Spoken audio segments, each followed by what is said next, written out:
Everyone, I'd like to share with you this topic, and I know you had already finished this subject about social change, but this is in relation to social movement. Kasi when you talk about social change and social movement, kung baga pariente sila, cousin sila. When you talk this subject, the same subject, that's why in your examination, you'll be able to know how to differentiate the social change as well as the social movement. Then I already shared with you about social movement. So now, another is, this is just a review of your course of this subject, the social movement, as well as the so-called social change in peace and development. So, social change is defined as changes that takes place in the human interactions and interrelations. So human interactions and interrelations. So that's a social change. I think that's also self-explanatory. Then it is a society made up of social relationship, and hence social change means change in the system of social relationship. I think you know the song of Jose Marichan. You're on the road, you move from place to place. Kaya life is a constant change. Since social change is more on interaction, interrelation, so ito yung tinutukoy niya. Then Karl Marx, sabi nga niya, change is unchanged. Sabi naman ni Jose Marichan, life is a constant change. Okay, we move on. So there are also other definitions when I talk about social change. This is in the concept of sociology, which talks about change in the established patterns of social relations. So pareho pa rin, relation pa rin. A change in social values or a change in structures and subsystem operating in the society. So the term social change is used to indicate the changes that take place in human interactions and interrelation. So the same meaning, the same point na tinutukoy dito. Auguste Comte, according the father of sociology, has also posed two problems: the question of social statics as well as the question on social dynamics. So it's more on relation than what is and how it changes. The sociologists not only outline the structure of society, but also seek to know its course also. So, more or less, it's talk about relationship being static, walang ginagawa, or the dynamics of life. Kaya nga, this is all about change. Then, Morris, also another author, said that social change or a change in the social structure. So social structure, it's more the same on interactions and interrelationship. Then another definition, which is also related, it is defined as the process which discernible in the alternation of the structures and functioning of particular social system. It is a term used to describe the variation in modification of or any aspect of social processes, social patterns, and social interactions within social organization. Then it is also refers to the significant change in social behavior or a change in social system rather than the minor changes within the small group. So palagi lang social, because we all know also that man is a social being. We are a social being. Man cannot live alone. We need someone. Remember the poem, No Man is an Island? No, and then again, awit yan, no man is an island, no man stands alone.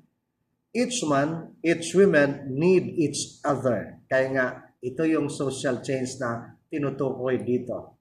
Talks about interactions and interrelationship. And I think, ulit-ulit ito, sabi ko, this is just a sort of your review so that you'll be able to differentiate what is social movement and social change. Then, another, Lone Birds, also defines social change any modification in the established patterns of interhuman relationship and standards of conduct. Ganun pa rin, talk about behavior. Then Morris, Jen Birds also said social change. I understand change as a social structure, the size of the society, the composition or the balance of parts of the type of its organization. Then Gillian and Gillian also define social changes are variations from the accepted modes of life, whether due to alternation in geographical conditions, in cultural equipment, composition in the population, in ideologies and brought about by diffusion or intervention within the group. Take note, behaviors now, Gillian and Gillian talks also about ideologies. And you know what is ideology. Kaya nga, because of this ideology, marami ding buhay na nasisira. Because of this ideology, marami ding nagpaugat. Okay? You know that one. Okay? Na hindi matinag-tinag like the ideology of the communists. Okay? Iba talaga yung iniisip nila. Kaya nga sabi, ang UP na may mga leftist na, mga estudyante na dala sila. But yun, that's more on ideology. That's also a change. Okay? That's in addition to Gillian and Gillian. So there are characteristics of social change. The first is social. Social change is social, of course. That's the first characteristic. Alam natin yon.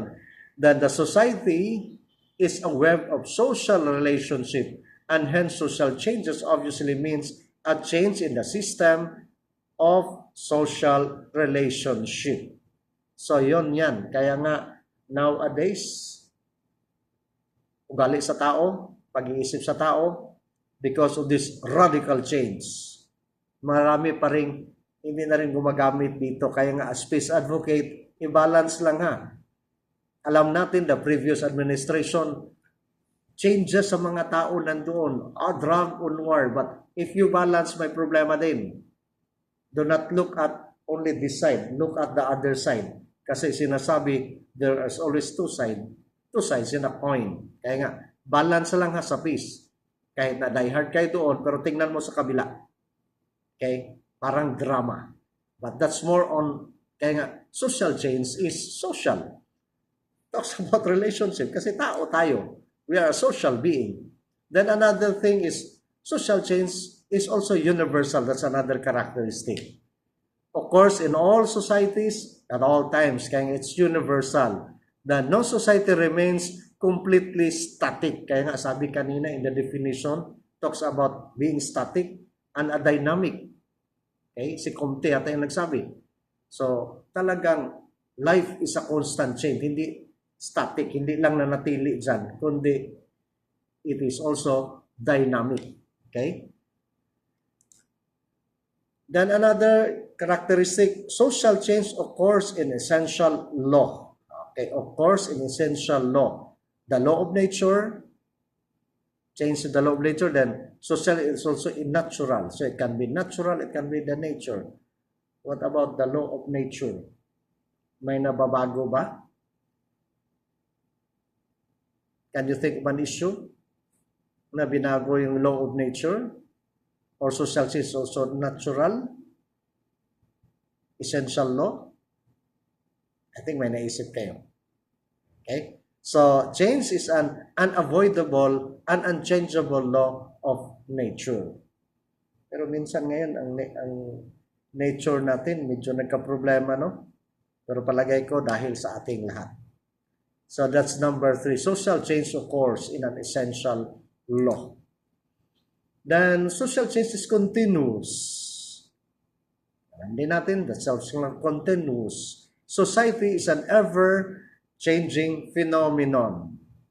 Kaya minsan, kinukumpara natin, noon, when you talk about sa kapanahunan, ganito.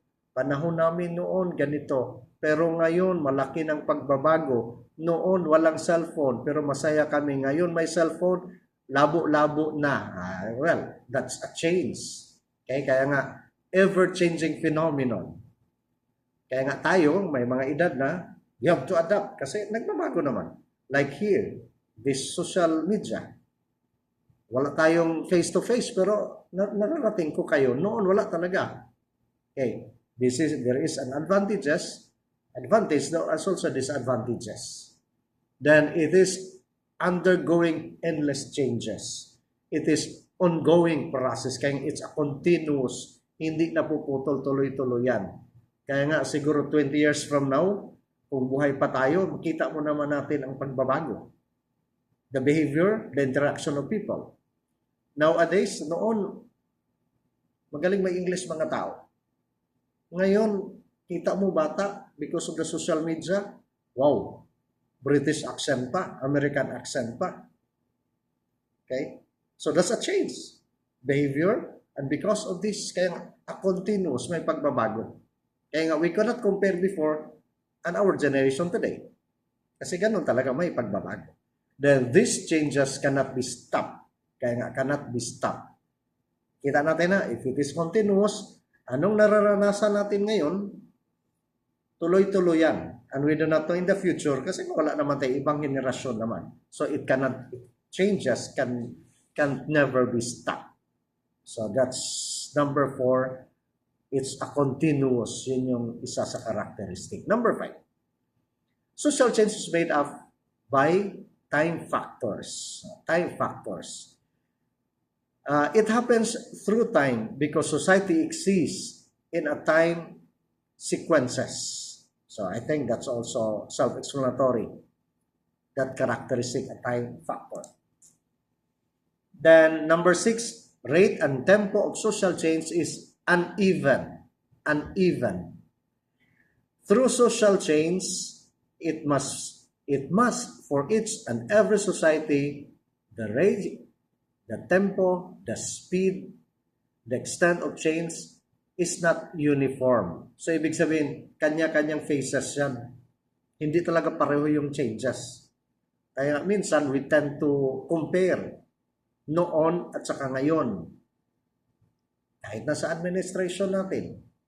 Ang ganda-ganda talaga noon, ganito, ganyan. That's one good thing. But also look at the other side. Kasamaan. Ngayon, pag may problema, presidente ang sisihin. Pag pobre, presidente ang sisihin. Pag droga, presidente ang sisihin. Well, that's a changes, pero uneven nga. Kaya nga, nakuha natin yan. Malinaw, it differs from society to society. Kung ano mang pagbabago sa Pilipinas, hindi natin makumpara din sa pagbabago sa ibang bansa. Kasi iba-iba talaga yan. Culture, the behavior of people, so, magkaiba yan. So that's why the rate and tempo of social change is uneven. That's number 6. Number 7 characteristic is definite predictions of social change is impossible. Ulitin ko, definite prediction of social change is impossible. So, hindi mo talaga ma-predict. Kaya, sa awit, to dream, it's impossible, dream. Okay, so, it's impossible. Even the social change, you cannot predict kung ano nang mangyayari. Kaya nga ngayon, may mga prediction. Nostradamus. Nagkatutuo talaga yung kuan sinabi ni Nostradamus, ganyan. Pero no, I would not believe, I would not agree with that. Nagkataon by consequence o by accident lang siguro na nangyari, totoo talaga ganito. Well, when you talk about the Holy Bible, the Holy Quran, nandoon naman nakasulat, pero we cannot predict. Okay? Tandaan, kahit na yung manghula, they cannot predict the future, the changes, the social changes. That's malinaw. Kaya nga, it's very difficult to make out any prediction on the exact forms of social change. So, malinaw yan ha. The next characteristic is social change shows chain reaction sequences. Chain reaction sequences. Society is a dynamic system of interrelated parts. Kaya nga, a chain reaction sequences and changes is one aspect of life may induce a series of changes in other aspect. I think malinaw yan. Kaya nga, shows chain reaction consequences. So that's the number 8 characteristic of social change. Next is social change takes place due in multiple number of factors. Ayan.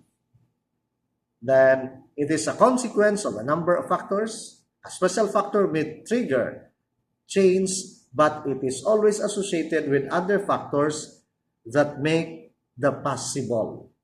Okay? Naintindihan na siguro natin yan? Takes place due to multiple number of factors. Hindi lang ito isa. Marami mga factors bakit nagbabago. Okay. Kaya nga, when we talk about education now, no one left behind. That's yung palaging the dictum, no one left behind. Tapos maraming graduate, then may study. They can read, but they cannot comprehend. Is that a change? Kaya maraming nag-react. Ngayon nag-graduate, maraming with Latin or summa cum laude, may mga laude. Pero on the other side of the coin, anong nangyari? They can read, but they cannot comprehend. Kaya nga, multi-number of factors. Kaya nga yung sa UP, marami doon ang may mga laude. Latin honors. Hundreds. Then may nag-react. Ito yung nabasa yung article. Pero sa DepEd naman, mga graduates. Pero ulitin ko, that's still an example of social change, but social change takes place due to multiple factors. Nag-usap ka kami ni Mrs. Ganun pala, sabi ko, in UP, pinipili yan. Hindi ka makapasa sa APCAT. Wala ka doon. Ibig sabihin, may dito. They can read, they can claim bright ba? Sinabi ko, bright. But the only thing there, may mga factors tinitingnan. Bakit maraming with Latin honors sa kanila? On the other naman sa Kwan, nakuha natin due to the multiple number of factors. Then the number 10 characteristics of social change may be planned or unplanned. Okay. Planned or unplanned. Social change may occur in a natural course or it is done by plan. Pwede, nakaplano. The ideology, kung gamitin mo ito, pwede nakaplano. Ano ako ng grupo ngayon? Gandang adhikain ko.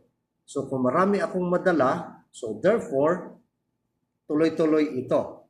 Maaring nasa plano or hindi wala sa plano. Then, the unplanned change refers to the change resulting from natural calamities such as flood, earthquakes, and the rest. So, natural calamities, we cannot do anything about that. We don't have control. Only our Creator knows that one. And that's unplanned change. Doon sa bundok ko, bata pa ako, may sapa doon, ang ganda-ganda. Doon kami naliligo ang linis-linis. Nung may bagyo, ubos lahat pati mga kahoy. Ngayon, wala na. So, do I have the control? Wala. That's unplanned, of course. Only God knows about, only our Creator knows about that. The natural calamities, floods, earthquakes, and etc. What about the man-made? Can it be planned or unplanned? It can be. Okay, it can be. The war nowadays, in the other countries, is it planned or unplanned? It can be. So that's one of the characteristics of social change. So there are theories when they talk about social change. The evolutionary theories, which is based on the assumption that societies gradually change from simple beginnings into even more complex forms. Alam natin yan. Kaya nga, sabi natin, ganito noon. Pero dahil dito sa tsura, malaking pagbabago ngayon. Okay? There are theories na hindi na theory, naging practical na. Kasi theory, akala na only in the mind. But it happened, kaya evolutionary theory. Okay, sige. Then, cyclical theory. The second is cyclical theories of social change focus on the changes occurs like the cycle. Okay? Life is like a cycle daw, parang gulong, paikot-ikot. An example, dito na kasabi, example of biological organism has a similar life cycle. And sabi, the birth, maturity, old age, then death. That's the cycle of life. Okay? Kaya nga, that's a cyclical theory. So that's all about the theories of social change. There are factors influencing social change. Kanina, when we talk about characteristics, there are multi-factors. Kaya may mga factors din ang social change. Nagka-influensya sa social change. Next is, the first is the physical environment. Major changes in physical environment makes a social change. Climate change, soil, rain influence, and social change. Of course, nowadays, ang ating kalikasan hindi na alam. Sa atin dito, tag-init, tag-ulan. Alam natin, ngayon, tag-init na, pero grabing bagyo. And why? What happened to these changes, physical changes? Maaaring babalik sa tao dahil sa atin. Kaya nga, we have to care our environment as peace educator, peace advocate, peacekeeper, peacemaker. So, huwag kalimutan yan ha. Kasi ito yung mga factor na naka-influence sa social change. Climate change, the soil, the rain influences the social change. Population change is another factor. Change in population is a change the society. The birth rate, the death, the migration population make the social change. Sabi natin, dahil sa noon, kaya nga may mga old residents dito sa Cotabato, kami noon, ganito kami, ang payapa namin. Pero ngayon, dahil sa sobrang tao, pag may gera doon sa neighboring barangays, dito na lahat. Hanggang ngayon, puno na ang Cotabato. And that's an example of population change. Of course, the death, even the migration of population. Kaya nga sa atin, pobre ang Pilipinas. Mag-migrate tayo sa Australia, sa Canada, Netherlands, etc., etc. Because marami ng mga tao. The next is a social structure, another factor. The structure of society affects its rate of change. Any change in social structure make the change in the society. Okay, social structures make a change also in the society. Nakuha natin? Okay.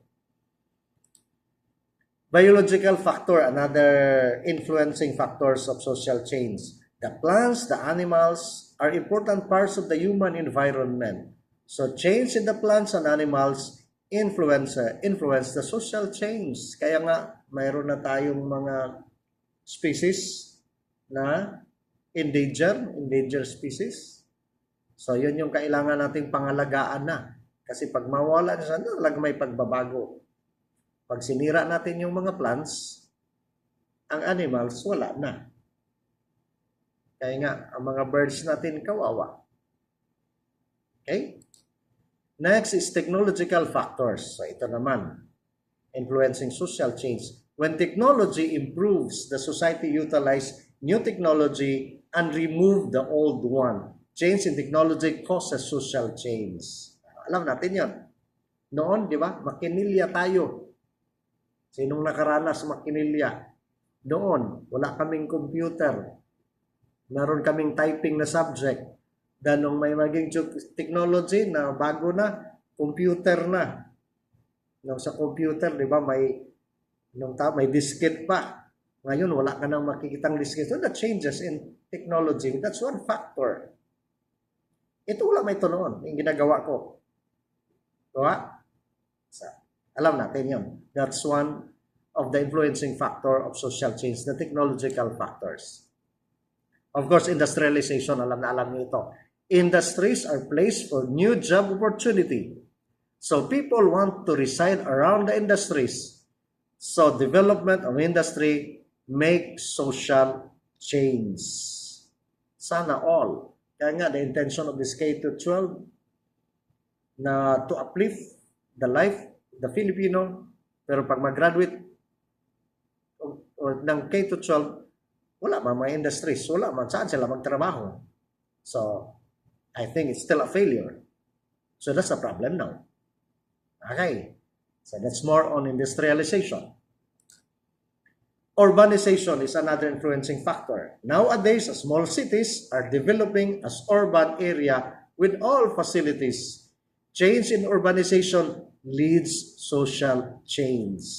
Siguro tayo, napansin nyo sa Cotabato, because of that KCC Mall of Cotabato, sabi ng anak ko, KCC Mall of Asia, kasi malaki siya. May pagbabago ba? Sa mga tao, meron. Nagdasok mga tao doon.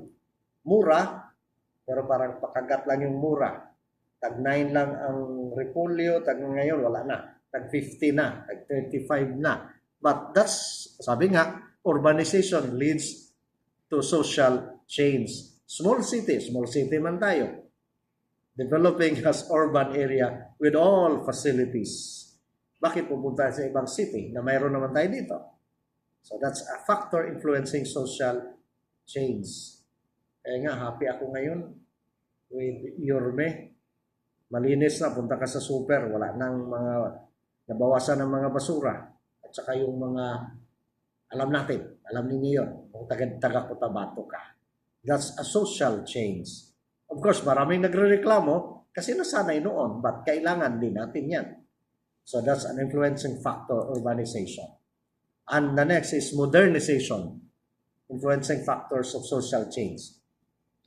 Modernization is the process which indicates the adoption of the modern ways of life and values. Adoption of modern ways of life and values.